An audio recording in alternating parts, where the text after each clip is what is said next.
The Secretary-General further pointed out that civilians in North Darfur were already facing a looming famine and the consequences of over a year of war.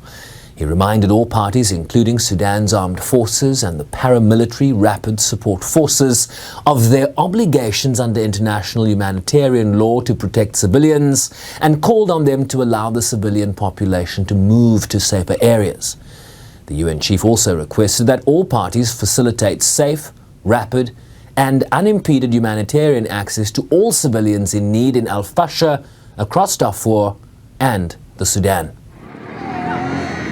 Guterres warned that intentionally directing attacks against the civilian population and willfully impeding humanitarian relief for civilians in need may constitute war crimes.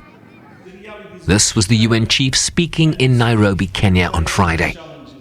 I am particularly concerned about the ongoing war in Sudan, where we are witnessing indiscriminate attacks against civilians, grotesque sexual violence against women and girls, and humanitarians blocked, attacked, and killed.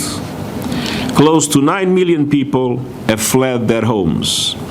And the World Food Programme warns that the window of time to prevent starvation in Darfur is closing rapidly.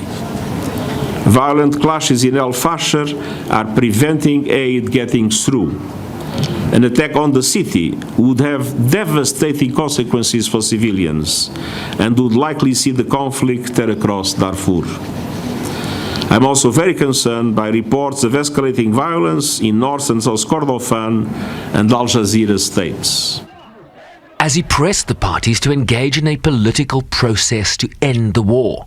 I call on all parties to abide by international humanitarian law, protect civilians, and facilitate full and unrestricted humanitarian access. Ultimately, we know that there is no military solution to this conflict.